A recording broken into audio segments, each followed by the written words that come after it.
নমস্কার, নিউজ ভ্যানগার্ডের জনপ্রিয় talk show, আপনাদের প্রিয় টক শো তক্ক যুক্তি গপ্পে আপনাদের স্বাগত জানাচ্ছি। আমি আপনাদেরই চন্দন।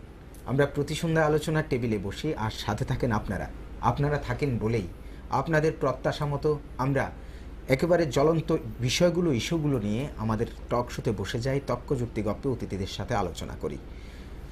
প্রতিদিনের মতো, প্রতি সন্ধ্যার মতো আমরা আজকের সন্ধ্যাও এমন একটি বিষয় নিয়ে আলোচনা করতে বসেছি যা আজ রাজ্য রাজনীতি তথা দেশীয় রাজনীতিতে একেবারে টপ বা হট লিস্টে আছে, যেটাকে বলতে পারি আপনারা জানেন, এতদিনে জেনে গেছেন, আপনারা সব কিছু জ্ঞাত আছেন যে মোদী সরকার, কেন্দ্রের মোদী সরকার 3 বছর পূর্তি করেছে। অর্থাৎ কেন্দ্রের যে জোট সরকার, বিজেপি জোট, 3 বছর পূর্তির পর আজকে কতটুক অগ্রসর হলো, কি হলো, এই নিয়ে আজকে টক শো এবং আমাদের মধ্যে আছেন অতিথিরা।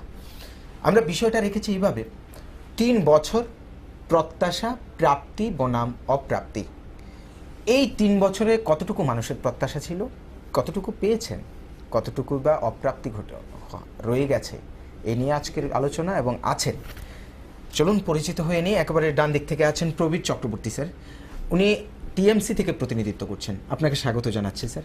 আছেন কল্যাণী রায়, যিনি বিজেপি দল থেকে প্রতিনিধিত্ব করছেন, স্বাগত জানাচ্ছি কল্যাণীদি। আছেন হরিকৃষ্ণ ভৌমিক, যিনি আইএনসি থেকে প্রতিনিধিত্ব করছেন, এবং আপনাদের সকলকে স্বাগত জানাচ্ছি আমাদের আজকের আলোচনায়, আজকের তক্ক যুক্তি গপ্পে। কিছুক্ষণের মধ্যে আমাদের মধ্যে পৌঁছে যাবেন আরএসপি থেকে যিনি প্রতিনিধিত্ব করবেন, গোপাল দাস, প্রাক্তন খাদ্যমন্ত্রী, উনি আসবেন।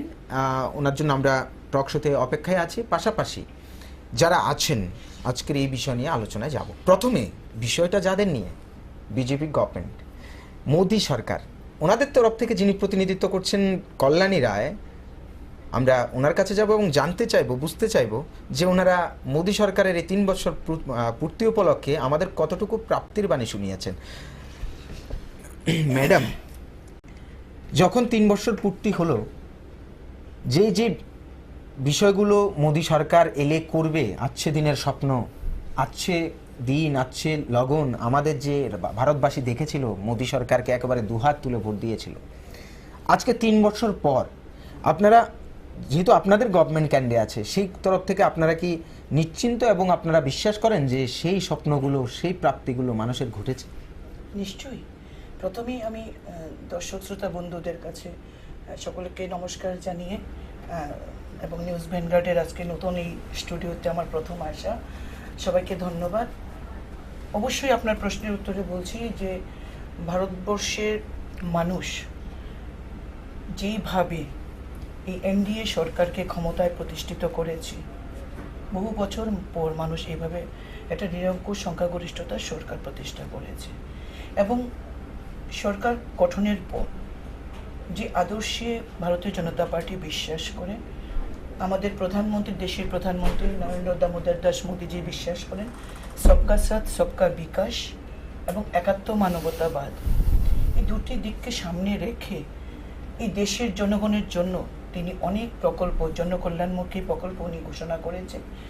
এবং আজকে দেশের মানুষ এই প্রকল্পগুলির আওতায় এসছে, মানুষের জীবনযাত্রার মান উন্নয়ন হচ্ছে। আজকে 3 বছরে জনধন প্রকল্প, মুদ্রা লোন, সবকা প্রত্যেকের জন্য 2022 সালের মধ্যে পাকা বাড়ি নির্মাণ, কন্যা সুরক্ষা সমৃদ্ধি যোজনা, উজ্জ্বলা যোজনা, এইভাবে যতগুলি প্রকল্প রয়েছে মানুষের জন্য, সবগুলি প্রকল্পে এই দেশের মানুষ উপকৃত হচ্ছেন এবং আগামী দিনেও উপকৃত হবেন। আসবো ম্যাডাম আপনার, আমি যাব প্রবীর বাবুর কাছে, যিনি টিএমসি থেকে প্রতিনিধিত্ব করছেন। ম্যাডাম বলছেন যে যে আজকে দিনের স্বপ্ন মোদী সরকার দেখিয়েছেন এবং মানুষ দুহাত তুলে ভোট দিয়েছেন, এখনো পর্যন্ত 3 বছর যাবৎ, যখন 3 বছর অতিক্রান্ত হয়েছে, সেই ভোট দেওয়া বা সেই স্বপ্ন সত্যি হয়েছে এবং আজকে দিন এসেছে, এবং বিভিন্ন তথ্য তুলে ধরলেন। আপনাদের টিএমসির তরফ থেকে মন্তব্য চাইব যে এ বিষয়ে আপনারা কি বলবেন? আমি প্রথমেই দর্শক শ্রোতা বন্ধু যারা আছেন তাদেরকে আমি আমাদের দলের তরফ থেকে, তৃণমূল কংগ্রেস ত্রিপুরা যে শাখা, তার তরফ থেকে আমি অভিনন্দন জ্ঞাপন করছি। অভিনন্দন জ্ঞাপনের সাথে সাথে যে কথাটা বলবো, কল্যাণী ম্যাডাম বলেছেন যে মানুষের স্বপ্ন পূরণ হয়েছে। তা আমি যেটা বলতে চাই, 2014 সাল ব্যাপক প্রচার সংগঠিত করা হয়েছিল গোটা দেশ জুড়ে বিজেপি দলের তরফ থেকে। সেখানে আমরা দেখেছি দেশি বিদেশি পুঁজি নানাভাবে প্রচার মাধ্যমকে ব্যবহার করে বিজেপির পক্ষে, মোদিজির পক্ষে ব্যাপক প্রচার সংগঠিত করে আচ্ছে দিন আয়েগা। সুনির্দিষ্ট নানা প্রতিশ্রুতি ছিল, নানা প্রতিশ্রুতির ডালি নিয়ে বলা যায় উপস্থিত হয়েছিল। এর মধ্যে যে উল্লেখযোগ্য প্রতিশ্রুতিগুলি, সে প্রতিশ্রুতিগুলির মধ্যে ছিল যদি সরকার তৈরি হয়, বিজেপির নেতৃত্বে যদি সরকার তৈরি হয়, তাহলে বছরে 2 কোটি করে বেকারের কর্মসংস্থানের সুযোগ করা হবে, চাকরি দেওয়া হবে। বলা হয়েছিল জিনিসপত্রের দাম, নিত্য প্রয়োজনীয় পণ্য সামগ্রীর দাম যে ঊর্ধ্বগতি, তা হ্রাস করা হবে, মানুষের ক্রয় ক্ষমতার মধ্যে, নাগালের মধ্যে নিয়ে আসা হবে। সেখানে বলা হয়েছিল আচ্ছে দিন আয়েগা। বলা হয়েছিল বিদেশে গচ্ছিত যে ভারতীয়দের যে কালো টাকা আছে, সে কালো টাকা উদ্ধার করে ভারতবর্ষের প্রতিটা নাগরিকের ব্যাংক অ্যাকাউন্টে 15 লক্ষ টাকা করে জমা করা হবে। এই ধরনের নানা প্রতিশ্রুতির ডালি নিয়ে ভারতবর্ষের মানুষের কাছে উপস্থিত হয়েছিল। একটা অংশের মানুষ বিভ্রান্ত হয়েছিল, যদিও সেখানে বলা যায় সংখ্যাগরিষ্ঠ অংশের মানুষ সেখানে ভারতীয় জনতা পার্টিকে ভোট দেয়নি। 31% মানুষ ভোটার সেখানে তাদের ভোটাধিকার বিজেপির অনুকূলে, নরেন্দ্র মোদীজির অনুকূলে সেখানে দিয়েছিল, রায় দিয়েছিল। বিপুল পার্লামেন্টে বিপুল সংখ্যাগরিষ্ঠতা নিয়ে, একক সংখ্যাগরিষ্ঠতা নিয়ে সেখানে মোদীজি ক্ষমতাসীন হয়েছিল। কিন্তু 3 বছরে যদি হিসাব করা হয়, আমরা দেখছি মোদীজি প্রচার মাধ্যম, সেখানে নানাভাবে বলা হচ্ছে উৎসব প্রতিপালন করো, 900 শহরে উৎসব সংগঠিত করা হবে। তো আমি বিনীতভাবে একটা প্রশ্ন রাখতে চাই, যে প্রতিশ্রুতিগুলি দেওয়া হয়েছিল, সে প্রতিশ্রুতিগুলির কি হলো? সেখানে প্রতিশ্রুতিগুলি কি বাস্তবায়িত হয়েছে? তাহলে আপনি মানুষের আশা কি পূরণ হয়েছে? আপনি প্রাপ্তিতে নেই, অপ্রাপ্তিটাই বেশি দেখছেন। অবশ্যই সেখানে যা করা হয়েছে, যা বলা হয়েছে, কল্যাণী ম্যাডাম বলেছে, বিভিন্ন প্রকল্পের কথা বলেছে। সেই প্রকল্পগুলি আমরা তো জানি যে প্রকল্পগুলি, অধিকাংশ প্রকল্পই, যে প্রকল্পগুলি নতুন করে প্রচার মাধ্যম ব্যাপক প্রচারে নিয়ে যাচ্ছে, সেই প্রকল্পগুলি অধিকাংশই আগে থেকে দেশে চালু ছিল। নাম পরিবর্তন করে, বিভিন্ন নামে নতুন নামকরণ করে, সেই নামে সেখানে প্রকল্পগুলি ব্যাপক প্রচার সংগঠিত করা হচ্ছে। ঠিক আছে প্রবীর বাবু, আসবো। আমরা যাচ্ছি আইএনসি থেকে যিনি প্রতিনিধিত্ব করছেন হরেকৃষ্ণ ভৌমিক, ওনার কাছে। হরেকৃষ্ণ বাবু, আমরা যেটা আলোচনা করলেন প্রবীর বাবু, কল্যাণী বাবু, এরপর আপনার কাছে আসতে হয়। যেহেতু আপনারা কেন্দ্রে এখন বর্তমানে বিরোধী দলের ভূমিকা, এবং আপনাদেরকে হারিয়ে, আপনাদের জোটকে হারিয়েই বিপুল সংখ্যাগরিষ্ঠতা নিয়ে মোদী সরকার, অর্থাৎ বাজপা সরকার, এনডিএ সরকার ক্ষমতায় আসে, এবং সেখানে দেখা যায় আপনাদের বিরুদ্ধে এই অভিযোগগুলো আসে যে বিভিন্ন রকম আর্থিক কেলেঙ্কারি, বিভিন্ন রকম কেলেঙ্কারি, যেগুলোর আসার পর মানুষ আপনাদের থেকে বিতৃষ্ণ হয়েই মোদী সরকারকে ক্ষমতায় আনে, এবং মোদী সরকার সেখানে আচ্ছে দিনের স্বপ্ন দেখায়। আজকে 3 বছর অতিক্রান্ত, এরকম পরিস্থিতিতে যে স্বপ্ন দেখে মোদী সরকার এসেছিল এবং আপনাদের যে ভুল ত্রুটিগুলো দেখা দিয়ে শুধরাবে বলে এসেছিল, সেগুলো কি সঠিক হয়েছে? আজ সেদিন কি এসেছে, আপনি কি বলবেন? প্রথমেই এই নিউজ ব্যান্ড কার্ডকে আপনারা তো প্রতি সন্ধ্যায় ইস্যু তৈরি করছেন, এই ইস্যুটা যে নিয়েছেন প্রাপ্তি অপ্রাপ্তি ইস্যুটা অত্যন্ত গুরুত্বপূর্ণ ইস্যু। আমি কর্তৃপক্ষকে আমার দলের তরফ থেকে সাধুবাদ জানাই আমার যারা ফ্রেন্ডস যারা এসছেন রাজনৈতিক দলের হয়ে বক্তব্য রাখবার জন্য এই টিভি চ্যানেলে, দর্শকদের কাছে, শ্রোতাদের কাছে, তাদেরকেও আমি দলের তরফ থেকে সাধুবাদ জানাই। এখন এখানে যারা দলগুলি আছেন, বিজেপির থেকে ম্যাডাম আছেন, তৃণমূল থেকে প্রবীরবাবু আছেন, গোপালদা আছেন, ফ্রন্টের তরফ থেকে, প্রত্যেকটি দল কিন্তু তার দলীয় দৃষ্টিভঙ্গির থেকে বক্তব্য রাখবে। জনসাধারণ সেটা গ্রহণ করবে কিনা সেটা জনসাধারণ ব্যাপার। আমি যেটা আমার কংগ্রেস দলের থেকে বলতে চাই সেটা হলো, কংগ্রেস 2013 নির্বাচনে পরাজয়ের পরে মানুষের গণতান্ত্রিক ধ্যান ধারণাকে সম্মান জানিয়ে বিরোধী আসনে বসেছে।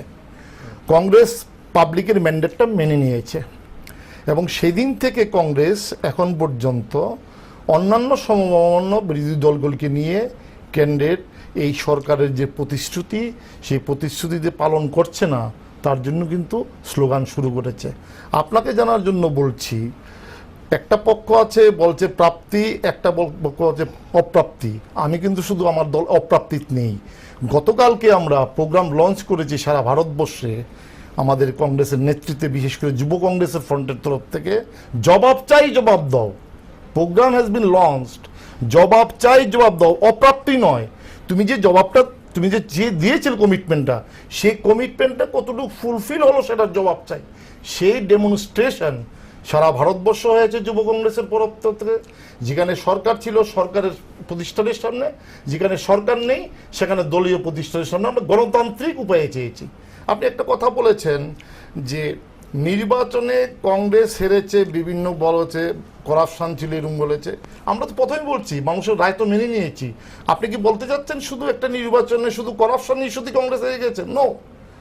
প্রবীরবাবু যে কথাটা বলেছেন, the assurance was given by the BJP government led by the Modiji, মানুষ সেটা বিশ্বাস করেছিল এবং সেই বিশ্বাস এর এগেনিস্টে প্রচার আমরা করতে পারিনি। সঙ্গে ছিল কর্পোরেট সেকশনের একটা বিরাট প্রচার এবং সেই প্রচারের মাধ্যমে সারা ভারতবর্ষে এই যে ম্যাডাম যে কথাগুলি বললেন, নাইসলি মানে রুচিসম্পন্ন কথা, but those are A social project, এগুলি সামাজিক প্রজেক্ট, এজ এ হোল নয়, কিছু সংখ্যক শ্রেণীর জন্য। এই সামাজিক প্রকল্পগুলি আগে কেন্দ্রেও ছিল, কেন্দ্রীয় কংগ্রেস আমলও ছিল, সেগুলিকে বিভিন্নভাবে নাম রূপান্তরিত করেছে। আমরা সামাজিক প্রকল্প বিরোধিতা করিনি, কিন্তু যে ভাইটাল কোশ্চেনটা যেটা আমরা যে প্রচারটা কোনোভাবেই ঠেকাতে পারিনি, না কংগ্রেস না অন্য কোনো বিরোধী দল, সেই প্রচারটা হলো প্রত্যেকটি বিজেপি বন্ধুকে বলুন বা বিজেপি যারা করেন তাদেরকে বলুন, শ্রদ্ধার সঙ্গে প্রশ্ন করুন, ইয়েস কংগ্রেস ব্যর্থ হয়েছে কিন্তু আপনারা এসছেন, কিন্তু আপনাদের কমিটমেন্টটা কি হলো? 3টা কমিটমেন্ট তো অন রেকর্ডই বলা যায়, এই টিভি চ্যানেলই রেকর্ডে আছে। সেই কমিটমেন্টটা হলো, এটা রিপিট হচ্ছে কিন্তু সেটাই বলবো যে আমরা বিদেশি টাকা ফেরত আনবো। এই বিদেশি সুইস ব্যাংকে যে টাকাগুলি আছে এগুলিকে আমরা লিস্ট আউট করব। আমরা বলছি তো করব না। তো মোদী সরকার এসে তো সিট গঠন করলেন এবং কিছুদিন আগে এই যে কালো টাকার উপরে স্ট্রাইক করলেন, যেটা 500 টাকা 1000 টাকার নোট বন্ধ করলেন। যেমন গতকালকে আপনি পত্রিকা খুলুন, সেখানে মোদী সরকারের তরফ থেকে এটা জানানো হয়েছে কি কি বিষয়গুলো করেছেন, মানে প্রাপ্তির বিষয়। সেই বিষয়গুলোতে আমরা যদি দেখি সেখানে তো সিট গঠন হয়েছে। আপনাকে আমি আসছি, কিন্তু গঠন সিট নয়, কমিটমেন্ট ছিল এই টাকা ফেরত আনবো এবং ভারতবর্ষের পাবলিকের অ্যাকাউন্টে এই টাকাগুলি যাবে। And we have to find out, তাদের লিস্ট আউট করবো কাদের ব্ল্যাক মানি আছে। এগুলো সিট গঠন করুন, ইনভেস্টিগেশন করুন এবং যে কথাটা বলছেন সার্জিক্যাল স্ট্রাইক, ফিনান্সিয়াল স্ট্রাইক যেটা করেছে, ওনারা বলছেন ডিবেট চলছে, ডিবেট তো এখনো চলছে। সেই কথা বলতে গেলে তো এখনো বলছে জাল নোট হচ্ছে, এখনো ভারতবর্ষের যে কারণে বলা হয়েছিল এক্সট্রিমিস্ট বন্ধ হয়ে যাবে, এক্সট্রিমিস্ট তো বাড়ছে, পরিসংখ্যান বলছে এক্সট্রিমিস্ট তো বাড়ছে। আপনার কি একটা জিনিস মনে হচ্ছে না, মোদিজি নোটবন্দি করে ব্যাংকের কর্মচারীদেরকে সাধুবাদ জানালেন, আমরা বিরোধীরাও সাধুবাদ জানালাম যা পরিশ্রম করলো। We are not against the bank employee, যারা এই পরিশ্রম করেছে। মোদিজি বা মোদিজির দল যারা লাইনে পড়ে মারা গিয়েছিল, একজনের জন্য একদিন কন্ডোলেন্স করেছে? একটা লোকের জন্য এখন ডেজ উইল কাম, বলবে কোনটা ভালো হয়েছে কোনটা ভালো হয়নি। ভালো হয়নি। আচ্ছা তন্দ্রবাবু একটা কথা বলি, লাস্ট ফিনিশিংটা আমি বলবো এটা বলতে। আপনি তো জানেন যে এই ডেমোক্রেসিতে আমার বক্তব্য, দলের বক্তব্য শেষ কথা না, শেষ কথা হলো পাবলিক ম্যান্ডেট, পাবলিক কি বলছে। ভারতবর্ষের বর্তমান যে পরিস্থিতি, প্রবীরবাবু বলেছেন মিনিমাম পার্সেন্টেজ ভোট নিয়ে কিন্তু তারা ক্ষমতায় এসেছিলেন। সেই কমিটমেন্টের মধ্যে যুবকদের কিন্তু 6 কোটি চাকরি হওয়ার কথা ছিল 3 বছরের। দ্রব্যমূল্যের বৃদ্ধি কি কমেছে? সবচেয়ে বড় কথা, আপনি শুধু করাপশন বলছেন, প্রত্যেকটি বিরোধী দল বলেছিল এই কংগ্রেস আমলে এখন তো করাপশন কমেছে, দুর্নীতি তো অনেক কমেছে, এখন পর্যন্ত একটা আপনারা দিতে পারেন। This is not only component for the government, this is not an component. একটা কম্পোনেন্ট যদি ধরি, তাহলে রামকৃষ্ণ মিশনের সাধুরাই ভারতবর্ষের দেশ চালাতে পারতো। This is not only thing. এই যে এই উত্তরপ্রদেশে তো এখন সাধুরাই চালাচ্ছে। আপনি চিন্তা করবেন সেটা কি ধরনের সাধু, পাবলিক ঠিক করবে কি ধরনের সাধু। এক ধরনের সাধুকে বসানো হয় আর একজন সাধু জাগ্রত হয়ে আসে। কোশ্চেনটা হলো সবচেয়ে বড় যেটা ইম্পর্টেন্ট জিনিস, এই ইস্যুগুলি হওয়ার পরে সবচেয়ে যেটা আমি মনে করি, কৃষকের আত্মহত্যা কিন্তু কমেনি। ভাইটাল ইস্যু, কৃষকের আত্মহত্যা কমেনি। কৃষি ঋণ মুকুব করা ছিল, আমি স্ট্যাটিস্টিক্সে নিয়ে আসিনি। স্টেট ব্যাংকের এমডি শ্রীমতী অরুন্ধতী দেবী কিন্তু বলেছেন, sorry we can not sacrifice, আমরা কৃষি ঋণ কিন্তু সেভাবে মকুব করতে পারবো না। ভারতবর্ষের কৃষকরা কিন্তু এখনো আত্মহত্যা করছে। দ্রব্যমূল্য হ্রাস হয়নি, 6 কোটি চাকরি হয়নি, এখন টাকা ফেরত আসেনি। শুনুন চন্দনবাবু, সার্জিক্যাল স্ট্রাইকের কথা বলছেন, আমি কোনো ব্যক্তিকে আক্রমণ করতে পছন্দ করি না, এই শিক্ষা আমার দল দেয়নি। সার্জিক্যাল স্ট্রাইকের আগে 55 ইঞ্চি বুক বলেছিল।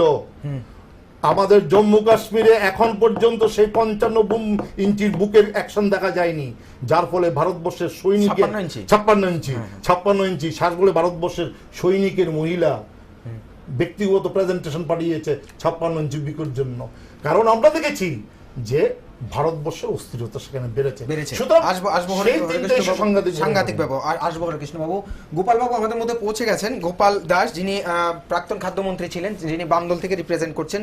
যদিও আপনাদের জানার বিষয় যে আমরা সিপিএম এর তরফ থেকে, অর্থাৎ শাসক দলের তরফ থেকে, রাজ্যের সিপিএম দলের তরফ থেকে চাই, কিন্তু ওনারা উপস্থিত হননি। আমাদেরকে আরএসপির তরফ থেকে এখন প্রতিনিধিত্ব করছেন গোপাল দাস, পূর্বের খাদ্যমন্ত্রী। তো স্যার, আমরা যে বিষয়ে আজকে কথা বলছি, আপনি একটু দেরি হয়ে গেছে আসতে। 3 বছর মোদী সরকারের প্রত্যাশা, প্রাপ্তি বনাম অপ্রাপ্তি, সেই ক্ষেত্রে প্রাপ্তি এবং অপ্রাপ্তি আর মানুষের প্রত্যাশা, এ নিয়ে দুজন বললেন, কল্যাণীদি বললেন। এখন আপনার কাছে জানতে চাইব, আপনি প্রাপ্তির দিকে নাকি অপ্রাপ্তির দিকে বেশি ঝোঁক? নমস্কার, আমি দুঃখিত একটু দেরি হয়ে গেছে আমার পৌঁছে। যদি আমি আলোচনাটা প্রথম দিকে শুনিনি, তবে হরেকৃষ্ণ কোথা থেকে আমি অনেকটাই এখানে আন্দাজ করতে পারলাম। মূল বিষয়টা হচ্ছে যে মোদী সরকার ক্ষমতায় আসার সময়ে যে প্রতিশ্রুতি দিয়ে গেছিল, তার মধ্যে প্রধান কথাই ছিল যে আচ্ছে দিন আয়েগা, এবং ভারতবর্ষে প্রতি বছর 2 কোটি বেকারের চাকরি কর্মসংস্থানের ব্যবস্থা করা হবে, এবং আরও অনেক প্রতিশ্রুতি। তার মধ্যে 100 দিনের মধ্যে জিনিসপত্রের দাম নিয়ন্ত্রণে আনবে, কমিয়ে আনা হবে। আমরা যদি এই কয়েকটা বিষয়ের দিকে নজর দিই, আজকের দিন বলতে আমরা কি বুঝি?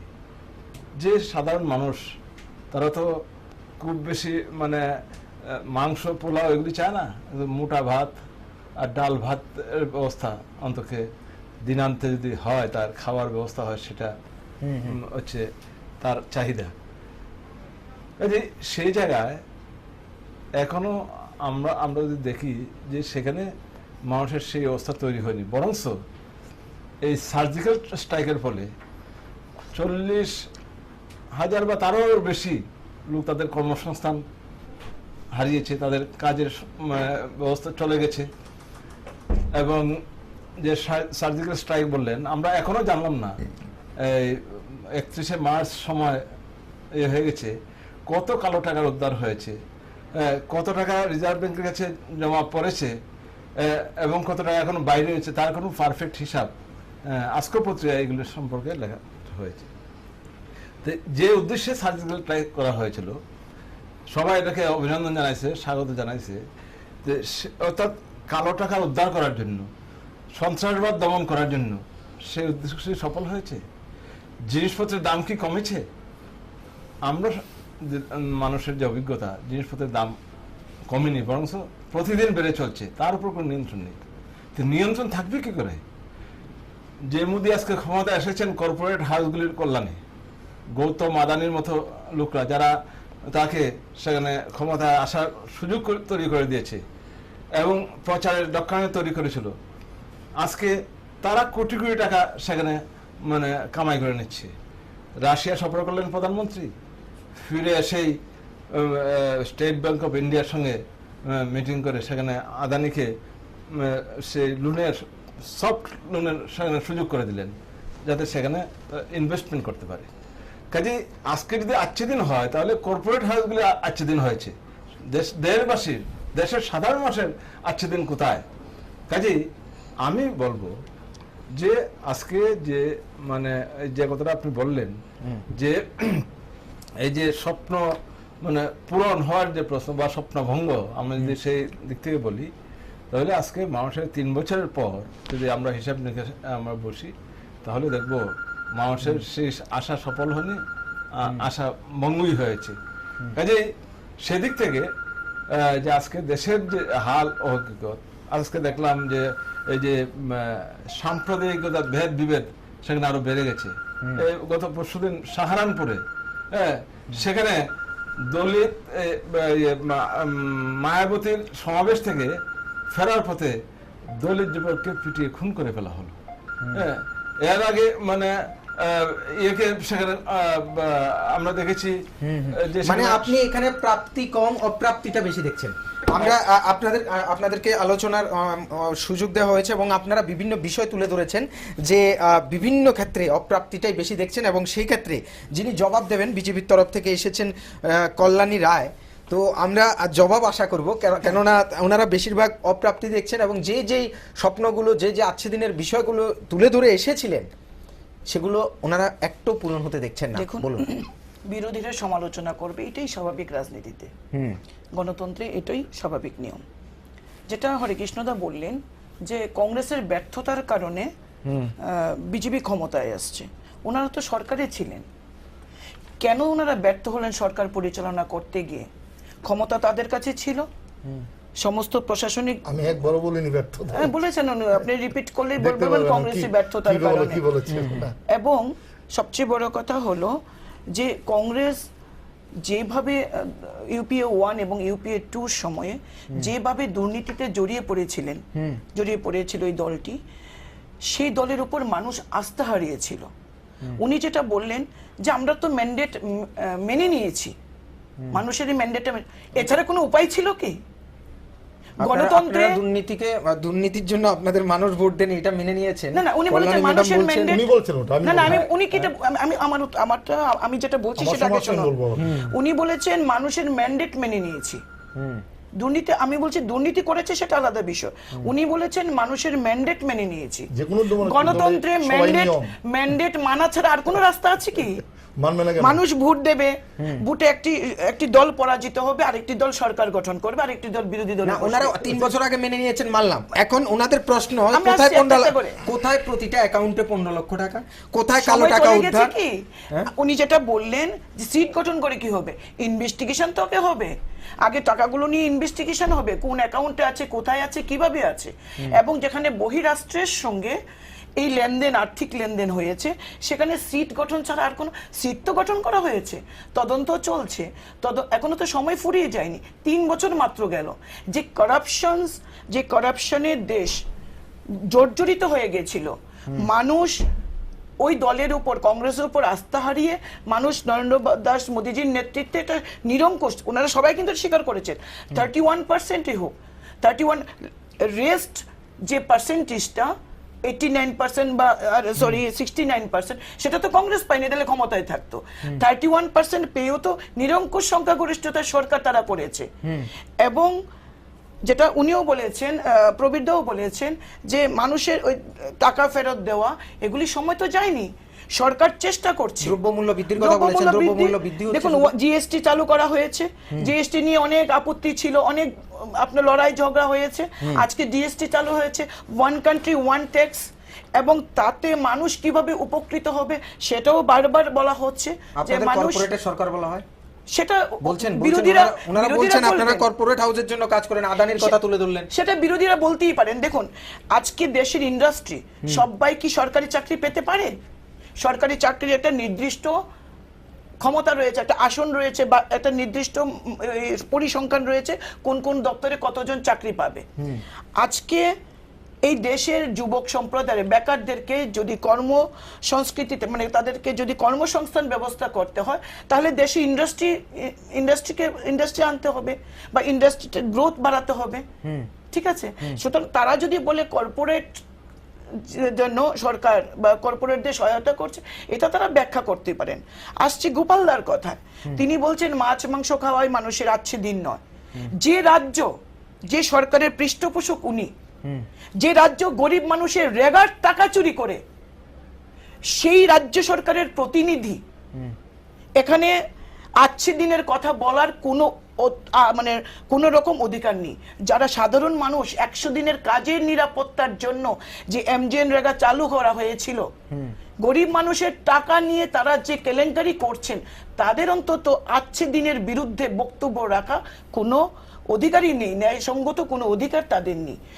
ভারতবর্ষের সরকার জনগণের জন্য কাজ করছে, এই দেশের মানুষের জন্য কাজ করছে বলে সমস্ত, আপনি ডিমনিটাইজেশনের কথা বললেন, সার্জিক্যাল স্ট্রাইকের কথা বললেন, ডিমনিটাইজেশন এবং সার্জিক্যাল স্ট্রাইকের পরে যতগুলি রাজ্যে নির্বাচন হয়েছে, ভারতীয় জনতা পার্টি পাঞ্জাব ছাড়া প্রায় প্রতিটি রাজ্যেই তারা সরকার গঠন করেছে। কোনো কোনো জায়গায়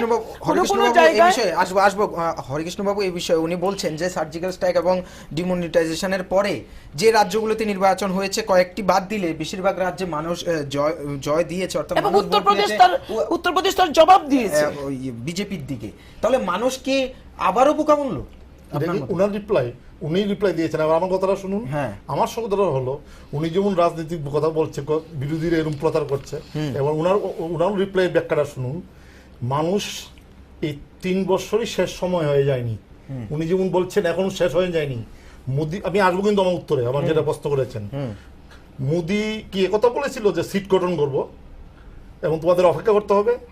মোদি কথা বলেছিল যে 3 বছর পরের থেকে শুরু হইব, যখন জিএসটি চালু করুন তখন থেকে দ্রব্যমূল্য বৃদ্ধি কমতে হইব।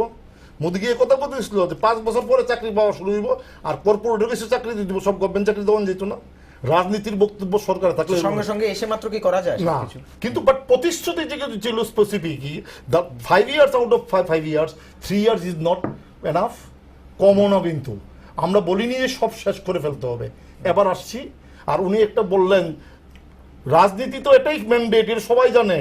আমি কি যে কথাটা বলতে চেয়েছি, মানুষের পাবলিককে রায়কে মানবো না? আমি গণতন্ত্র বিশ্বাস করি না। যে জিনিসটা না মানা ছাড়া উপায় আছে কি? সেটা তো আপনি বলুন আছে কি, আপনি ব্যাখ্যা করে দেখুন না কোনো আছে কিনা। আমরা তো মনে করি না বিরোধী দলের ক্ষমতাটা তো লাভ করতে পারেননি। সেটা তো বলতে পারছি যে ব্যাখ্যা তো গণতন্ত্র মানেই বলি তো, এটা একটা জিনিস। 2 নম্বর যে জিনিসটা বলছেন, এই 3 বছর উপরে উপমা দিয়ে যে নির্বাচনের রেজাল্টটা দেখতে হবে, আমরা কিন্তু বলি যে অবশ্যই নির্বাচনের রেজাল্টও দেখতে হবে। উনি যে বললেন উত্তরপ্রদেশ, তাহলে পাঞ্জাবে হয়নি কেন? ব্যতিক্রম থাকার কথা না তো, জুড়ে মুচ্ছে সবই যাওয়ার কথা।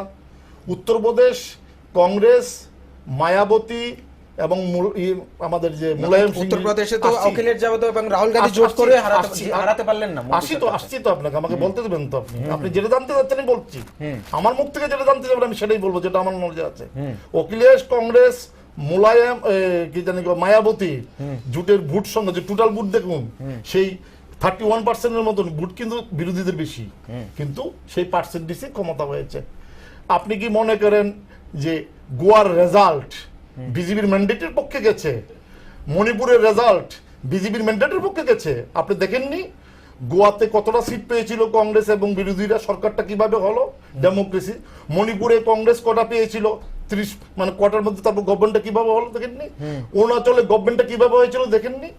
তাহলে সেই যদি হয়ে থাকে, আমরা এটাও বলছি যে দিল্লি নির্বাচনটা ধরুন না, দিল্লি পার্লামেন্টের নির্বাচনটা যেটা হয়েছিল, বিধানসভা নির্বাচনটা কি হলো দেখেননি?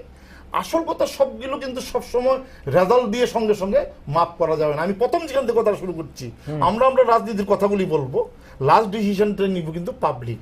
আমরা মনে করি আপনার এই ইস্যুতে আজকে মানুষের যে কমন যেটা দিয়েছিল এসুরেন্স, সেটা কোনোভাবেই ফিল হয়নি। আমরা বিরতির পর ফিরে আসবো আলোচনায়। বিরতির পর আমরা ফিরে আসছি, সঙ্গে থাকবেন। ততক্ষণ অল্প কিছুক্ষণের জন্য বিরতি নিচ্ছি, এরপর আলোচনা হবে আসলে 3 বছর গেছে মোদী সরকারের, কতটুকু প্রাপ্তি হয়েছে, কতটুকু অপ্রাপ্তি, এবং প্রত্যাশা মতো কি সবকিছু হয়েছে নাকি কিছু বাকি আছে। সঙ্গে থাকুন।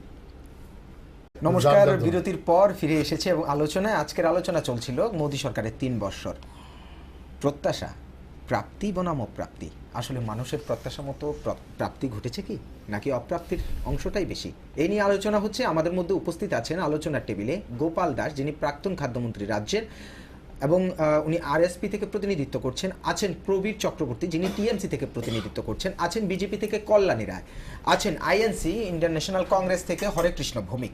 আমাদের আজকের আলোচনায় আমরা বিরতির ঠিক আগে আলোচনা করছিলাম এবং এই বিষয়ে আলোচনা করতে গিয়ে আমাদের আজকের বিষয়টাতে প্রাপ্তি এবং অপ্রাপ্তির অনেক কিছু বিষয় উঠে এসেছে। এখন আমরা যাব প্রবীর বাবুর কাছে। প্রবীর বাবু, আপনারা বিরোধী এবং বিরোধী তত্ত্বেই গণতান্ত্রিক রাজনীতিতে, গণতান্ত্রিক ভারতে বিরোধীরা বিরোধিতার জন্য বিরোধিতা করবে, এটাই স্বাভাবিক। সেই ক্ষেত্রে আপনারা অপ্রাপ্তিটা বেশি দেখছেন, সেটাতে হয়তো বিজেপির পক্ষ থেকে ওনারা কাউন্টার দিচ্ছেন। কিন্তু যদি আমরা এই 6 কোটি চাকরি বা 15 লক্ষ টাকা বা কালো টাকা, এই বিষয়গুলোকে ছেড়ে, যেগুলো আপনারা তিনজনই ব্যাখ্যা করেছেন, এগুলো ছেড়ে যদি অন্য প্রসঙ্গে যাই, যেমন ধরুন দেশের কৃষ্টি সংস্কৃতির উন্নয়ন, এবং আজকে যে সারা বিশ্বে মোদী সরকারের বা ভারতের একটা সম্মান বাড়ল, এই নিয়ে বিজেপি প্রচার করছে যে সম্মান বেড়েছে। পাশাপাশি আজকে ভারত দেশটাকে বিদেশরা ভয় পাচ্ছে এবং সেভাবে সম্মানীয়ভাবে লক্ষ্য করছে। আগে কংগ্রেস সরকার থাকতে যেটা করতো না, আগের সরকারগুলো থাকতে, বিজেপি সরকার এটাও প্রচার করছে যে এভাবে সম্মান করছে এই দেশটাকে। পাশাপাশি যেই উন্নয়নগুলো বাদবাকি করা উচিত, যেমন digital India, make in India, অন্যান্য ক্ষেত্রে পাকিস্তানকে কোণঠাসা করার জন্য কূটনৈতিক চাল, সেই ক্ষেত্রে মোদী সরকার খুব ভালো কাজ করেছে বলে বিজেপি সরকার প্রচার করছে। আপনারা কি ওই ক্ষেত্রে প্রাপ্তির রাস্তা দেখেন না? দেখুন, যেটা বলার চেষ্টা করেছিলাম আমি আগেও, এখানে কল্যাণী ম্যাডাম বা হরেকৃষ্ণ ভৌমিক, গোপাল বাবু যা বলেছেন, আপনি নতুন করে যা বললেন, এতে সব মিলিয়ে আমি যে কথাটা বলবো, এটা হচ্ছে বিরোধিতার জন্য বিরোধিতা না, যা বাস্তব সত্য, সেই সত্যটা হচ্ছে এই 3 বছরটা খুব একটা বড় সময় না হলেও খুব কম সময়ও না। 5 বছর সময়সীমা একটা গভর্নমেন্টের, আমাদের যে গণতান্ত্রিক ব্যবস্থা, সেই ব্যবস্থার মধ্যে একটা গভর্নমেন্টের সময়সীমা হচ্ছে 5 বছর। 5 বছরের মধ্যে অর্ধেকেরও বেশি সময় হচ্ছে 3 বছর। 3 বছরই আমাদের যে মোদী সরকার, এই সরকার যে উচ্চাশা তৈরি করেছিল মানুষের মধ্যে, যে আশা সঞ্চার করেছিল মানুষের মধ্যে, বলা যায় সব দিক দিয়েই সেখানে আন্তর্জাতিক পরিসরে ঘন ঘন বিদেশ সফর বাদ দিলে পর মোদী সরকার দাবি করতে পারে, কিন্তু প্রকৃত অর্থে যে ভারতবর্ষের সম্মান হঠাৎ করে কি কোনো কিছু বৃদ্ধি পেয়েছে? বিজেপি সরকার তো প্রচার করছে এটাতে, উনি দাবি করতে পারেন, কিন্তু বাস্তবটা কি? বাস্তবটা কি, কোথায়? আর ওনারা বলছেন, বিজেপি থেকে বলছেন আপনারা বিরোধিতার জন্য বিরোধিতা করছেন। বিরোধিতা একটা জিনিস হচ্ছে যে, আমি তো আগেই বললাম যে বিরোধিতার জন্য বিরোধিতা না। তো প্রাপ্তির অংশটা দেখছেন না কেন? প্রাপ্তি তো 3 বছরে কোনো কাজ করেনি, কথা তো কেউ বলছে না। কোনো কাজ করেনি, কথা স্বীকার করছেন মোদী সরকার কাজ করেছে। যে কোনো সরকার, আমাদের ত্রিপুরা রাজ্য সরকার, নানা ব্যর্থতা আছে। কেন্দ্রীয় সরকারের টাকা যথাযথভাবে ব্যয় করে না, নানা প্রশ্ন আছে, কিন্তু একেবারে কাজ করে না, এর দাবি তো কেউ করতে পারবে না। ঠিক তেমনি ভারতবর্ষের কোন সরকার সম্পর্কে অতীতের যে সরকারগুলি ছিল সেই সরকারগুলি সম্পর্কে তো বলা যাবে না যে তারা কোনো কাজ করেনি। তো মোদী সরকারকে কি করে বলবো যে ওনারা কোনো কাজ করেনি? আমি তো বলতে গিয়ে বলেছি যে পূর্বেকার সরকারের যে সমস্ত প্রকল্পগুলি ছিল, এই নতুন সরকার মোদীজির নেতৃত্বে যে সরকার তৈরি হয়েছে সেই সরকার তার অধিকাংশ প্রকল্পগুলি হচ্ছে সে আগেকার প্রকল্পগুলি নাম পরিবর্তন করে নতুন করে মুরত লাগিয়ে সেখানে চালু করা হচ্ছে, প্রচারে নিয়ে যাওয়া হচ্ছে। তাহলে সেক্ষেত্রে নতুন নামকরণ করা হয়েছে, কিন্তু প্রকল্পের কোনো নতুন কোনো প্রকল্প হয়নি। নতুন একেবারেই নতুন কোনো প্রকল্প হয়নি একথা আমি বলছি না, কিছু হয়েছে, কিন্তু অধিকাংশ প্রকল্পগুলি হচ্ছে পূর্বেকার সরকারের, আগেকার সরকারের আগে থেকে চলে এসেছে। গোপাল বাবুর কাছে আমি শেষ করে নিই। সেই জায়গায় দাঁড়িয়ে আন্তর্জাতিক পরিসরে পাকিস্তানের সাথে সম্পর্কের উন্নতি কি হয়েছে? কূটনৈতিকভাবে তো পাকিস্তান বারবার হাঁটছে। আমরা কুলভূষণ দেখি, গত 25 দিনের ঘটনা দেখি। 64 ইংরেজি থেকেই কূটনৈতিকভাবে পাকিস্তান বারবার ভারতবর্ষের কাছে পর্যদস্ত হয়েছে। কোনোবারই পাকিস্তান কিন্তু ভারতবর্ষকে কোণঠাসা করতে পারেনি। সে দুইটা যুদ্ধ হয়েছে, এই যুদ্ধে আন্তর্জাতিক যে ভারসাম্য, সে আন্তর্জাতিক ভারসাম্য ভারতের পক্ষে ছিল। পাকিস্তানের সাথে কূটনীতিতে পাকিস্তান হেরে যাচ্ছে, কিন্তু পাকিস্তানের সাথে আমরা তো বলছি পার্শ্ববর্তী দেশগুলির সাথে আমাদের সম্পর্কের উন্নয়ন ঘটাতে হবে। এত ভারতবর্ষের যে ইতিহাস স্বীকৃত যে নীতি, সেই নীতি হচ্ছে পার্শ্ববর্তী দেশের সাথে সম্পর্কের উন্নয়ন। তো সেই ক্ষেত্রে তো যিনি প্রথমেই সার্ক দেশের সবাইকে ডাকলেন, এবং কিছুদিন আগে আমরা দেখলাম সার্ক দেশ থেকে যে উপগ্রহ পাঠানো, এটার জন্য বার্তা দিলেন মোদী সরকার। আর পাকিস্তানে গেলেন, আপনারা যারা বিরোধী দলে আছেন আপনারা অনেক সময় এই আলোচনাগুলো করেন, বিজেপির পক্ষ থেকে বলা হয় যে আপনারা বলেন যে আমাদের প্রধানমন্ত্রী পাকিস্তান হয়ে এসেছেন, তাহলে উনি ওখানে গেছেন কেন? ওনার পাকিস্তানের সাথে একটা আলাদা সম্পর্ক আছে নওয়াজ শরীফের সাথে, এই বিষয়গুলো তুলে ধরেন। সেই ক্ষেত্রে আজকের বর্তমান পরিস্থিতিতে যেখানে ভারত চেষ্টা করছে সম্পর্ক সুন্দর করার এবং মোদী সরকার চেষ্টা করছেন, যদি পাকিস্তান না চায় কিভাবে হবে? না, সেই সম্পর্কের তো উন্নয়ন হয়নি। সার্জিক্যাল স্ট্রাইক করে বলা হয়েছিল যে পাকিস্তানের যে উগ্রপন্থী তৎপরতা, পাকিস্তানের নেতৃত্বে যে উগ্রপন্থী তৎপরতা, সেই উগ্রপন্থী তৎপরতা বন্ধ করা হবে, সীমান্তে সংঘর্ষ বন্ধ হয়ে যাবে। কিন্তু সার্জিক্যাল স্ট্রাইকের পরে তৎপরতা তো বেড়ে গেছে, তৎপরতা বেড়ে গেছে। সেখানে আমি কোনটা বলবো, সেখানে এই যে চাকরির প্রশ্নে কল্যাণী ম্যাডাম বলেছে যে সময় শেষ হয়ে যায়নি, হিসাব করার সময় এখনো আসেনি, কিন্তু সুনির্দিষ্টভাবে বলা হয়েছিল বছরে 2 কোটি বেকার, 3 বছরে 6 কোটি বেকারের কাজ হওয়ার কথা ছিল, 6 লক্ষ বেকারেরও নতুন করে কর্মসংস্থান হয়নি। সেখানে প্রত্যাশা পূরণ হয়। সেখানে কর্পোরেট সেক্টরগুলিতে কর্মরত মানুষ কাজ হারাচ্ছে, কয়েক হাজার শ্রমিক কর্মচারী এই সময়ের মধ্যে কাজ হারিয়েছে। আসবো প্রবীর বাবু, আসবো কল্যাণী ম্যাডাম। আজকের এই আলোচনায় উনি বিষয়গুলো তুলে ধরছেন যে কিভাবে আপনারা প্রতিশ্রুতি দিয়েছেন, কিভাবে প্রতিশ্রুতি খেলাপ করছেন। প্রশ্ন হচ্ছে দ্রব্যমূল্যের একটা বিষয় তুলে ধরেছেন। সেই ক্ষেত্রে দ্রব্যমূল্যের আজকে যে ঊর্ধ্বগতি, মোদী সরকার সেটা পারত দ্রব্যমূল্যের ঊর্ধ্বগতিটা কমিয়ে আনতে, এবং এটা প্রতিশ্রুতি ছিল। সেই জায়গায় এক চানাবুটের দাম যেখানে 40 টাকা ছিল, ঘোড়া যে চানাবুট খায়, আজকে সেটা 140 টাকা দাঁড়িয়েছে। সেই ক্ষেত্রে আপনারা কি আজকে দিনের কথা বলতে পারেন? নিশ্চয়ই বলতে পারি। শুধু সুনির্দিষ্ট কয়েকটি বিষয়ের উপর দাঁড়িয়ে কিন্তু আজকে দিন আর বুড়া দিনের আপনার এটা এই পরিসংখ্যানটা ঠিক নয়, আলোচনা বা সমালোচনা ঠিক নয়।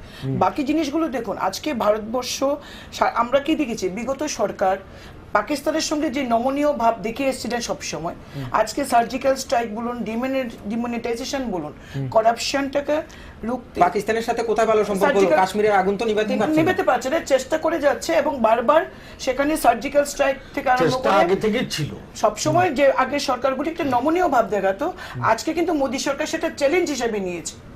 দেশের প্রতিরক্ষা মন্ত্রী এটাকে চ্যালেঞ্জ হিসেবে নিয়েছে।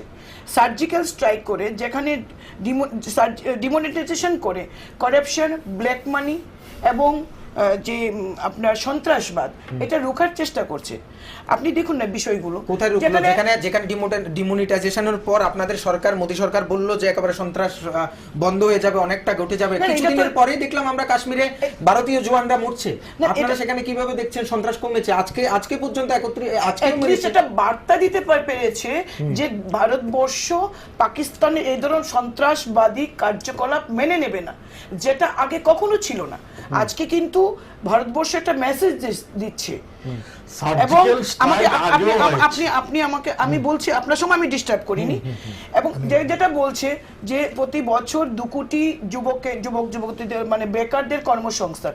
আজকে স্টার্ট আপ ইন্ডিয়া, মুদ্রা লোন, এইভাবে যে মানুষদেরকে মানে বেকার যুবক যুবতীদেরকে কর্মসংস্থানের জন্য, তাদেরকে নিজস্ব এন্টারপ্রেনিউর তৈরি করার জন্য মোদী সরকার, বিরোধীরা বলছেন ওল্ড ওয়াইন ইন নিউ বোতল, এরা বলছেন আপনারা নাম চেঞ্জ করে একটা মোড়ক চেঞ্জ করে দিয়ে দিচ্ছেন, চালিয়ে নিচ্ছেন। সেটা ওনারা বলতে পারেন। ওনারা এখন একটু আগে হরেকৃষ্ণদা বলেছেন মোদী প্রচার করতে পেরেছে, ওনারা প্রচার করতে পারেননি। তাহলে ওনারা যদি প্রচার করতে না পারেন, মানুষের কাছে এগুলি নিয়ে যেতে না পারেন, সেটা তাদের ব্যর্থতা ছিল। আজকে মোদী সরকার যেটা প্রচার কার্য এনেছে, সেটা মোদী সরকারের তার দক্ষতা, যেটা মানুষের কাছে নিয়ে যেতে পেরেছেন এই কর্মসূচিগুলিকে এবং প্রচারগুলিকে নিয়ে যেতে পেরেছেন মানুষের কাছে। স্টার্ট আপ ইন্ডিয়া থেকে শুরু করে সমস্ত প্রকল্পগুলি মানুষের কাছে নিয়ে যেতে পেরেছেন। মানুষ আস্থা রেখেছে এই ভারতবর্ষের সরকারের উপর, এবং সেই কারণে একের পর এক রাজ্য আজকে কিন্তু ভারতীয় জনতা পার্টির ক্ষমতায় রয়েছে। এই সরকার, এই কেন্দ্রীয় সরকার এই দেশের আপামর বেকারদের জন্য কর্মসংস্থানের সুযোগ করে দিয়েছে মুদ্রা লোনের মাধ্যমে, এবং এই ডিজিটাল ইন্ডিয়া থেকে শুরু করে সমস্ত স্টার্ট আপ ইন্ডিয়া, সমস্ত প্রকল্পগুলির মাধ্যমে এই দেশের বেকার মানুষের, যারা বেকার রয়েছে, তাদের কর্মসংস্থানের সুযোগ বৃদ্ধি পাচ্ছে। আসবো সবচেয়ে ইম্পর্টেন্ট কথা যেটা দেখুন, এইসব কথা ভারতবর্ষের বর্তমান পরিস্থিতিতে যদি প্রাপ্তি অপ্রাপ্তি কম, ভারতবর্ষের মানুষ একটা জিনিস প্রাপ্তি হয়েছে, ভারতবর্ষের যে সংহতিটা, ভারতবর্ষের যে ঐক্যটা, ভারতবর্ষের মানুষের যে মেলবন্ধন মধ্যে কোশ্চেনেবল হয়ে গেছে। সার্জিক্যাল স্ট্রাইক আগেও হয়েছিল, কংগ্রেস সরকার কিন্তু প্রচার করেনি, এটা আমার স্টেটমেন্ট নয়, এই গভর্নমেন্টের যিনি ছিলেন তখন ম্যাডাম বলছেন এটা আপনাদের ব্যর্থতা। আসছি, সার্জিক্যাল স্ট্রাইক কিন্তু আগেও হয়েছিল, কংগ্রেস প্রচার করেনি নিজের, ভারতবর্ষের সৈনিকদের বিনিময়ে করে সেই সার্জিক্যাল স্ট্রাইকের কথা কিন্তু প্রচার করেনি। এখনের যে ডিফেন্স মিনিস্টার, উনি যখন ইয়েতে ছিলেন দায়িত্ব নিয়ে, তখন কিন্তু এই স্টেটমেন্টটা পড়েছেন। দ্বিতীয় নম্বর কথা হলো, গত 3 বছর পরিসংখ্যানে দেখুন, ওনারা বলছে যে নমনীয় হয়ে গেছে, যে দ্বিতীয় 3 বছরে ভারতবর্ষের যে ভিতরের মানে যে আক্রমণটা, বিশেষ করে বিদেশি শক্তির দ্বারা যারা উগ্রবাদ, সেটা কিভাবে হয়েছে, এবং আমরা এয়ারপোর্টের যে হয়েছিল আপনি জানেন, এই এয়ারপোর্টে, এবং জম্মু কাশ্মীরে কিভাবে হচ্ছে, এবং কতগুলি সৈনিক মারা গেছে, স্টেটমেন্ট দিচ্ছে, বলছে আমি করব, কিন্তু এই যে মানে ব্যাপারটা, এসুরেন্সটা, সেই এসুরেন্সটা কিন্তু এখন মানুষের মনে এই নতুন করে প্রশ্ন আসছে। তাহলে আপনারা 3 বছরে হারিয়ে গেছেন কেন? আপনারা কেন বারবার জোটে যেতে হচ্ছে, যেখানে আপনাদের কংগ্রেস না, যদি না হারান উত্তরপ্রদেশে অখিলেশের সাথে জোটে যাচ্ছেন, পশ্চিমবঙ্গে সিপিএম এর সঙ্গে আপনি রাজনীতির ইকুয়েশন কি বলছেন? ভারতবর্ষের উনি পশ্চিমবঙ্গের সিপিএম জানে, ভুলে গেছেন বিজেপির সঙ্গে সিপিএম এর সেই হাত ময়দানে। ভারতবর্ষের ডেমোক্রেসিতে বিভিন্ন সময় বিভিন্ন রাজনৈতিক দলগুলি তার বিভিন্ন ইকুয়েশন করে, যেটা কোশ্চেন আজকে ভারতবর্ষের সবাই দেখুন, মোদিজি গান্ধীজির চশমার লোগো নিয়ে স্বচ্ছ ভারত ঘোষণা করেছিলেন। পরিষ্কার ভারত মানুষ দেখতে পাচ্ছে না, মানুষ এখনো দারিদ্র্যের যে জিনিসগুলি পাচ্ছে দিন আমার, সেটা দেখতে পাচ্ছে না। মন কি বাত আর বিদেশে গিয়ে ভারতের নাম প্রচার নয়, ব্যক্তি মোদি প্রচারটা আজকে ভারতবর্ষে সবচেয়ে বেশি হচ্ছে। সত্যার জন্য জানেন তো, ভারতবর্ষের আজকে সবচেয়ে যে জিনিসটা মানুষ প্রশ্ন করছে, আজকে ভারতের প্রশ্ন, ভারত মাতা কি জয়। আপনি আপনার মাকে শ্রদ্ধা করতে স্লোগান দিতে হয় না, তা কাজে দেখাতে হয়। ভারত মাতা কি সব সন্তানরা ভারত মাতার নয়? এই ভারত মাতা কি কোনো একটা বিশেষ শ্রেণীর লোকজনের জন্য? এই ভারত মাতা কি একটা জাতির জন্য? ভারত মাতা কি একটা শ্রেণীর জন্য? ভারত মাতা কি একটা ভাষার জন্য? ভারত মাতা ঠিক করে দেবে আমরা কি খাবো, ভারত মাতা ঠিক করে দেবে আমাদের সংস্কৃতিটা কি হবে। সেটা তিনি বুঝে দিচ্ছে। ভারত মাতা বিজেপি কখনো বলেছে ভারত মাতা কি জয় শুধু বিজেপি? শুধু সেটা এই দেশের ভারতের সন্তান যারা, তারাই ভারত মাতা। এটা কালচার না, আমরা কিন্তু কেউ বলিনি। না না, আমরা কিন্তু বলিনি কেউ। অবশ্যই আপনারা কাউন্টার করতে পারেন। না, কাউন্টারটা এইভাবে না, আগে আমাদের সঞ্চালক বলেছেন আমরা কাউন্টার করতে পারি। অবশ্যই করতে পারেন। সঞ্চালক বলেছে এই সেশনে আমরা কাউন্টার করতে পারি। সেটা হলো হ্যাঁ। ভারতবর্ষে এখন প্রাপ্তিটা হয়েছে অসহিষ্ণুতা। তাহলে আপনারা 3 বছরে 70%, অর্থাৎ যুদ্ধ করছে তো, মানুষ বক্তব্য করছে তো। 70% জায়গা কিভাবে গেরুয়ার দখলে যায়, না, বিজেপির দখলে যায়? আপনারা কোথায়? আরে আপনি তো শুধু একটা কয়েকটা রেজাল্ট দিয়ে নির্বাচনের রেজাল্ট দিয়ে আপনি বলতে পারবেন না কিন্তু সব দখল হয়ে গেছে। আপনি যেখান থেকে কথা শুরু করব 3 বছরের সবটা যেমন হচ্ছে না, সেটা কিন্তু আপনি কয়েকটা রাজ্যে আপনি তো উত্তর দিলাম, উত্তর তো আপনাকে দিলাম যে বিধানসভা রেজাল্টগুলি কি হয়েছে। এতে কিন্তু বলা যায় না যে ভারতবর্ষ থেকে সব বিরোধী দল চলে গেছে।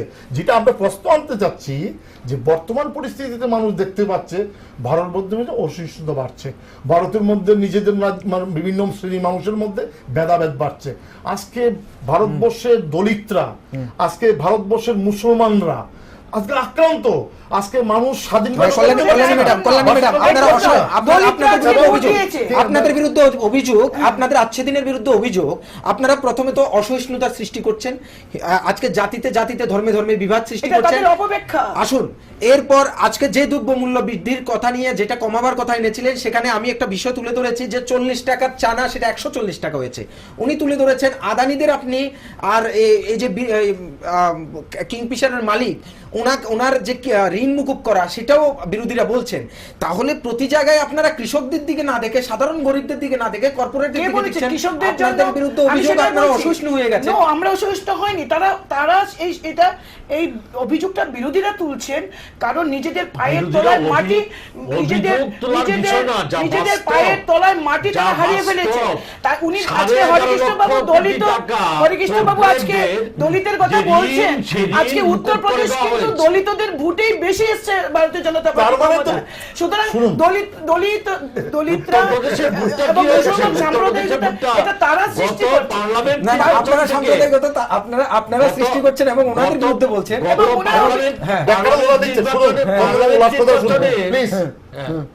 ভারতবর্ষের সংবিধানের মূল কাঠামোগুলোর মধ্যে আঘাত চলছে।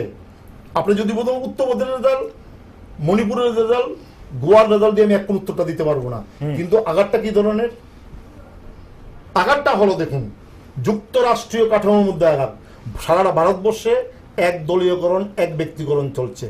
সিবিআই বলতো কংগ্রেস ইনভেস্টিগেশন ব্যুরো, এখন সিবিআই গুজরাট থেকে অফিসার বসিয়ে বিরোধী দলকে ইনভেস্টিগেশনের নামে পাকড়াও হচ্ছে, সবই আবার মাঝে বন্ধ হয়ে যাচ্ছে।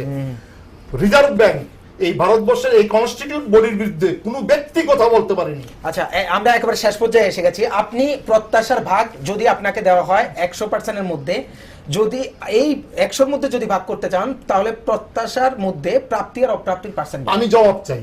আপনি আমি অপ্রাপ্তিটা শুধু যে কথাগুলি বলেছিল, যে কমিটমেন্টগুলি ছিল, সেগুলো পূরণ হয় নাকি সেগুলো জবাব দাও। ম্যাডাম, আপনি প্রাপ্তির ভাগ বেশি দেখবেন না অপ্রাপ্তির ভাগ বেশি? আমি প্রাপ্তির ভাগ বেশি দেখব। স্যার, আপনি প্রাপ্তির ভাগ বেশি দেখছেন নাকি অপ্রাপ্তির ভাগ? প্রশ্নটা হচ্ছে আমরা শেষ পর্যায়ে আমি কথা বাড়াচ্ছি না, আমি শুধু সংক্ষেপে যেটা বলবো সেটা হচ্ছে যে মোদী সরকার 3 বছরে প্রমাণ করেছে যে দেশ চালানো,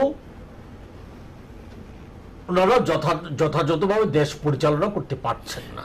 এই দেশের ভোটারদের অপমান করা, এই দেশের জনগণকে শুভবুদ্ধি সম্পন্ন জনগণকে অপমান করা, আপনি প্রাপ্তির ভাগ বেশি দেখছেন না অপ্রাপ্তির ভাগ বেশি দেখছেন? বলা যায় মোদিজি ব্যর্থতা। আমি যে কথাটা পরিচয় বলতে চাই যে প্রত্যাশা তৈরি করেছিলেন নরেন্দ্র মোদী, সেই প্রত্যাশা পূরণ করতে পারেননি।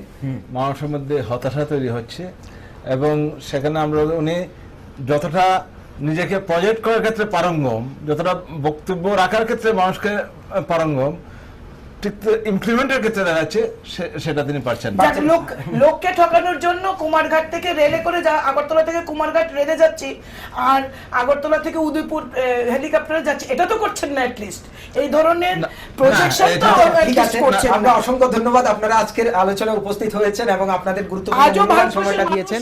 মোদিজির মন কি বাত এবং বলবে দেশে। যারা দর্শক যারা দেখছেন আজকের আলোচনা তর্কযুক্তি গপ্পে আমাদের এইভাবে আলোচনা চলতে থাকে, অতিথিরা থাকেন এই বিষয়গুলো নিয়ে, বিভিন্ন বিষয় নিয়ে আলোচনা করেন। আজকের যে বিষয় যে 3 বছর মোদী সরকারের চলে গেলেন, 3 বছর অতিক্রান্ত হলো, এই ক্ষেত্রে প্রত্যাশার চাপ কিন্তু খুব বেশি ছিল, সেখানে প্রাপ্তি কতটুকু অপ্রাপ্তি কতটুকু আলোচনা করেছেন যারা নেতৃবর্গ ছিলেন।